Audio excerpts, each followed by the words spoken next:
Emma Collins did not look back.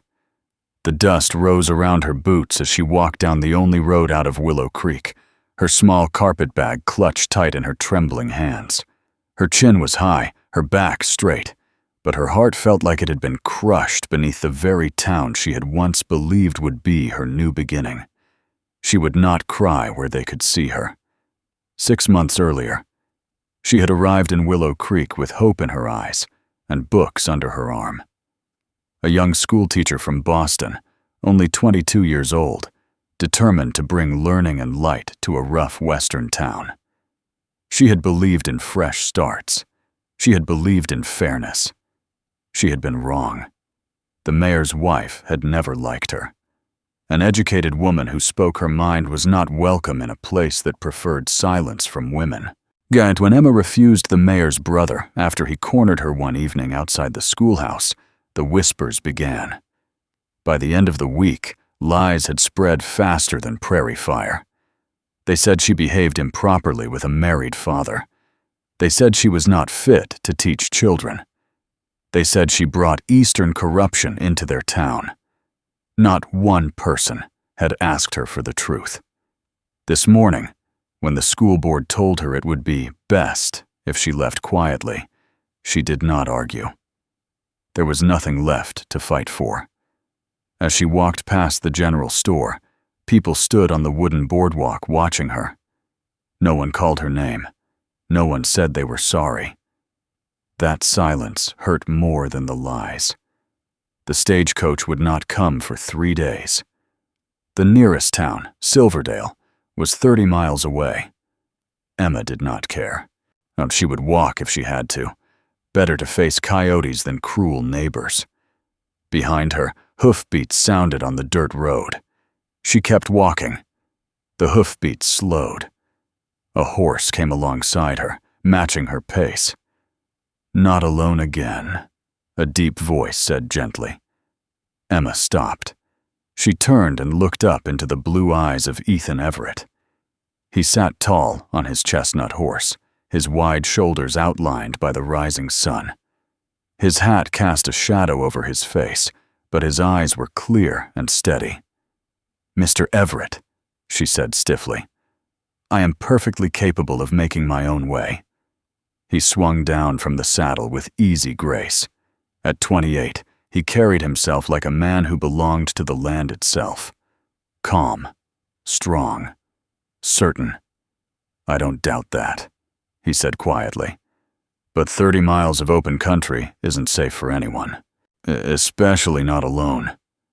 "I'll take my chances," Emma replied, her voice tight. "The coyotes have more honor than this town." Something hardened in Ethan's expression. "I heard what happened," he said. "I don't believe a word of it." That was almost her undoing. One kind sentence, after months of stares and whispers. She looked away quickly. "Your belief doesn't change anything. I can't stay." "I'm not asking you to," she frowned. "I'm asking you to let me ride with you to Silverdale," he continued. "Once you're there, you can take the train wherever you want. I won't stop you." Emma studied him carefully. She had noticed him before, though they had rarely spoken. He kept to himself in town, tipped his hat when they passed, treated her like she mattered, unlike most. "Why would you leave your ranch for 3 days?" she asked. My foreman can manage," Ethan answered simply. "It's the right thing to do." The right thing. She had almost forgotten what that sounded like. Pride told her to refuse, but the open prairie did not care about pride. "Fine," she said at last. "You may escort me. To Silverdale only." A small smile touched his mouth. "Fair enough." He secured her carpet bag to the saddle, then offered his hand. She hesitated only a moment before placing her hand in his. His palm was warm and rough from honest work. He lifted her onto the horse and swung up behind her, careful, respectful. As they rode away from Willow Creek, Emma allowed herself one final glance back. Figures stood watching. Let them watch, she thought. Let them see what they have done. The prairie opened wide before them. Golden grass stretched to the horizon, whilst the mountains stood distant and silent. They rode in quiet for a long while. Ethan did not press her with questions. He did not try to fill the air with noise. For that, she was grateful. After about an hour, his ranch came into view over a low rise. Emma caught her breath. She had expected something small. Instead, a strong log house stood near tall cottonwoods. A wide barn and corrals stretched behind it. Cattle dotted the rolling land beyond. "It's beautiful," she admitted softly. "My father started it with almost nothing," Ethan said. "He believed land was worth more than gold." As they approached, a woman stepped onto the porch. Mrs. Garcia, the housekeeper. Her sharp eyes softened when she saw Emma. "You heard the rumors?" Emma asked quietly once inside. Mrs. Garcia gave a firm nod. "And I do not believe them." The simple words wrapped around Emma like a blanket. She had not realized how badly she needed someone to say that.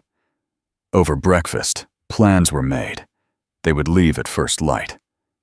Mrs. Garcia insisted on preparing proper riding clothes and supplies. That night, in a small guest room, Emma lay awake, listening to the sounds of the ranch. Cattle lowing, wind in the trees, voices drifting from the porch below. She heard Mrs. Garcia ask softly, "You admire her?" There was a long pause. "I do," Ethan admitted. Emma's heart stilled. She turned toward the window, staring at the dark sky filled with stars, brighter than any she had seen in Boston. She was leaving. That was settled.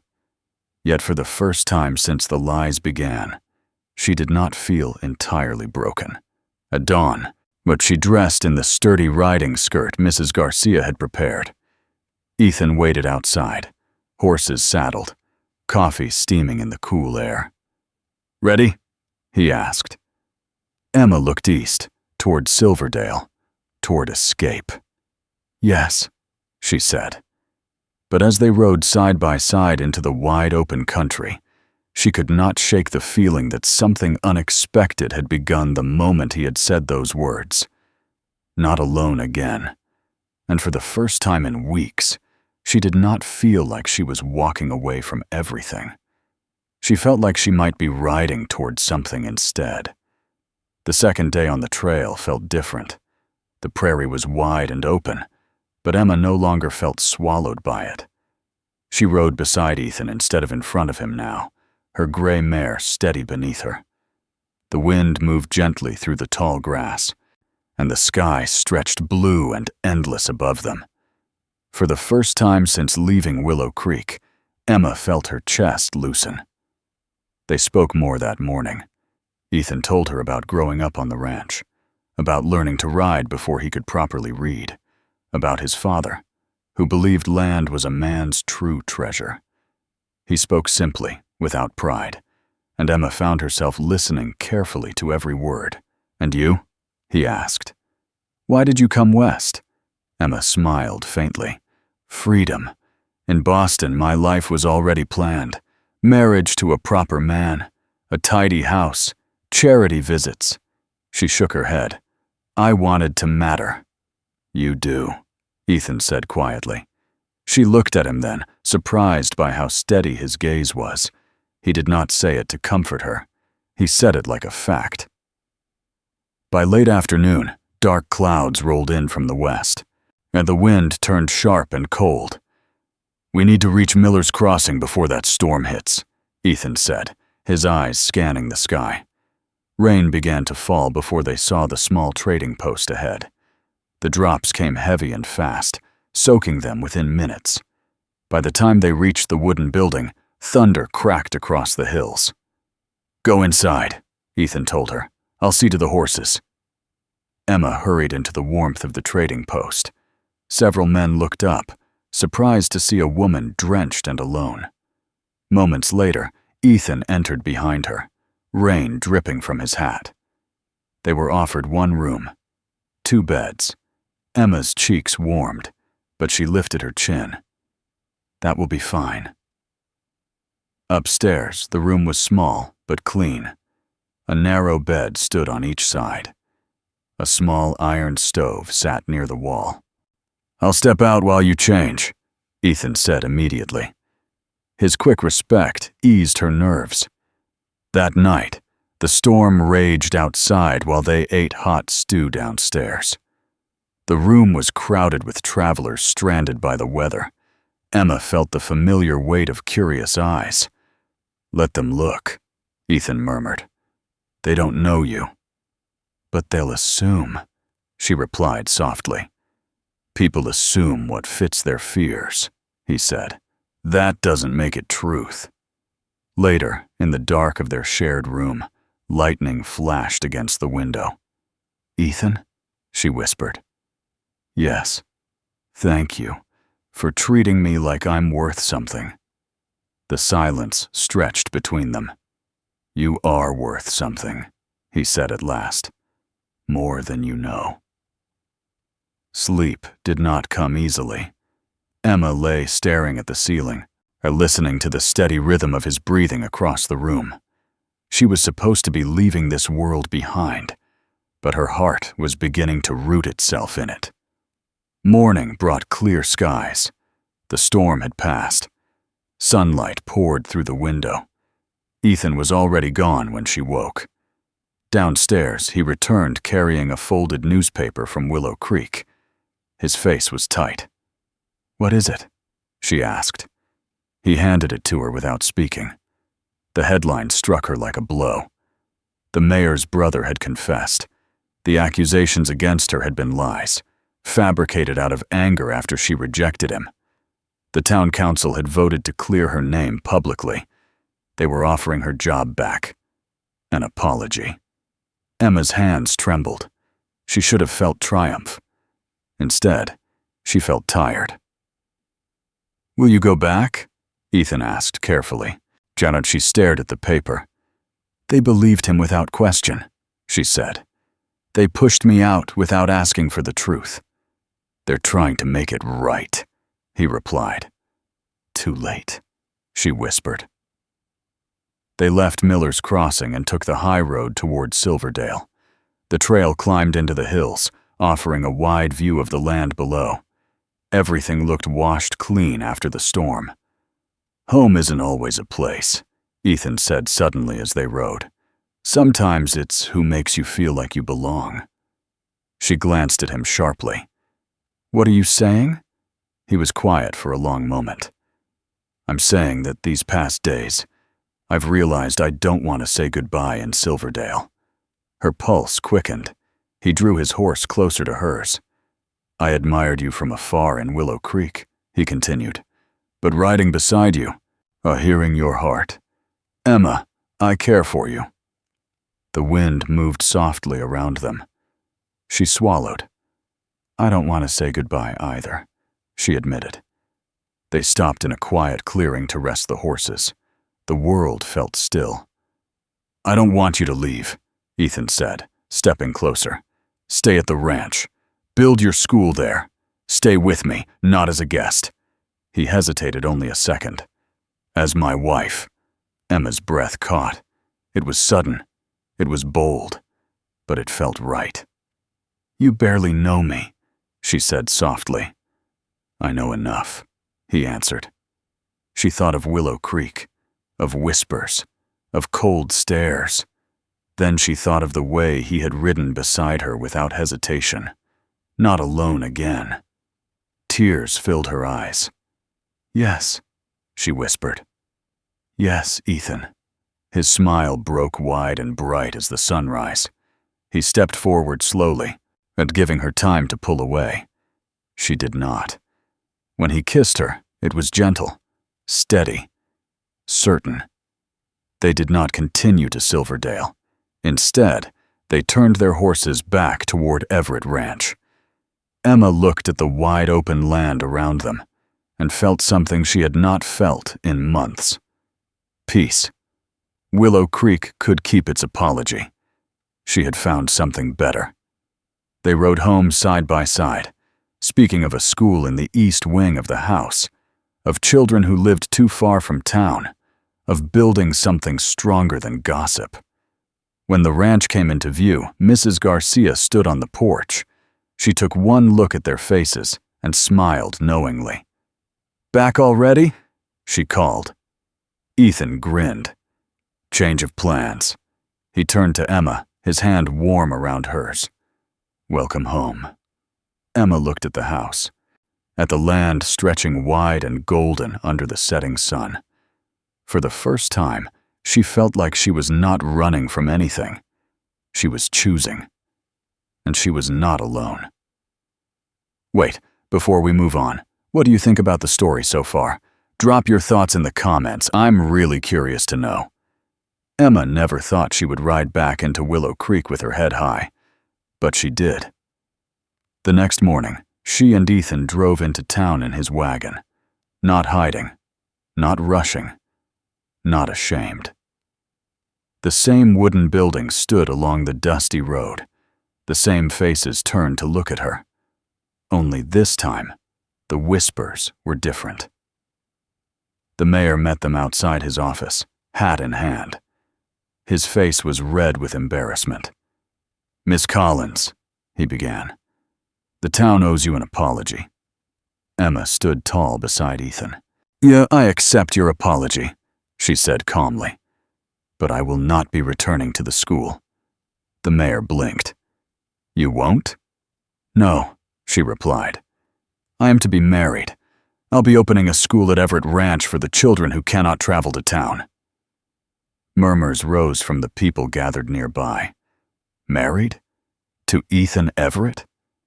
Emma felt Ethan's steady presence beside her. His hand rested gently at the small of her back. For once, the town's opinions did not shake her. They went to the schoolhouse one last time so she could gather her books. The room was empty, sunlight falling across the small desks where children had once struggled to write their letters.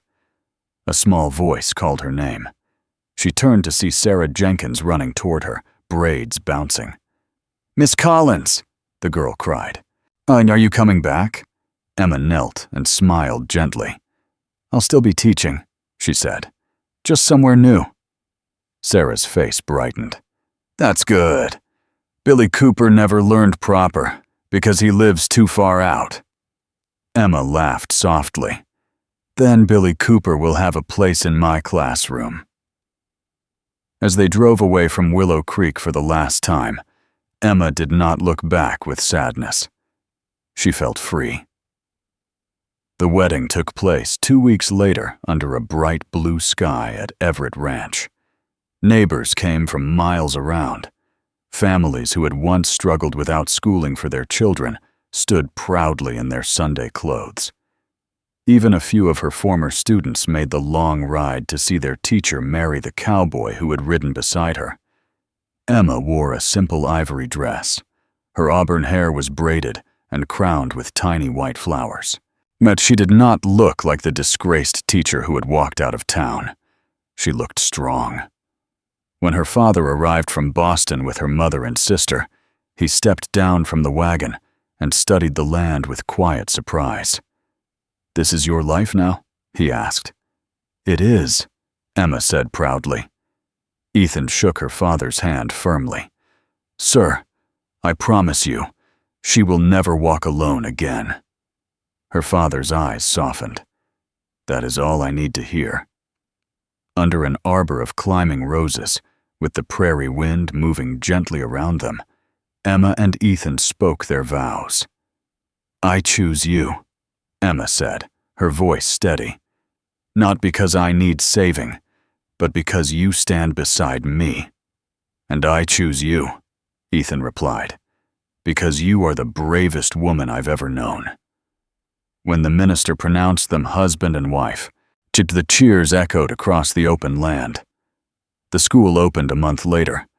The east wing of the ranch house was filled with desks, books, and laughter. 15 children sat in neat rows, some older than Emma had ever taught before, eager to learn their letters properly. Ethan often stood at the doorway in the evenings, watching as Emma erased the chalkboard and closed her books. "You look happy," he would say. "I am," she would answer truthfully. One cool autumn evening, months after their wedding, they sat together on the porch wrapped in a blanket. The sky was deep and wide, stars scattered like lanterns overhead. "Any regrets?" Ethan asked softly. Emma leaned against him and listened to the cattle in the distance. "None," she said, "except maybe that I waited so long to leave Willow Creek." Ethan smiled. "If you hadn't walked out that day, I wouldn't have ridden beside you." She looked up at him. "You said something that morning," she reminded him. He nodded. "Not alone again." She took his hand. "I thought I was losing everything," she said. "But I was walking toward my life." Ethan kissed her forehead gently. "You were never meant to face it alone." The wind moved softly through the tall grass. The ranch stood strong behind them. Inside, the small classroom waited for morning. Emma had tried to leave town alone, but the cowboy had ridden beside her, and in doing so, he had given her more than protection. He had given her partnership. He had given her partnership. He had given her home. And as the stars burned bright over the wide western sky, Emma Collins Everett knew one thing with complete certainty. She would never walk alone again.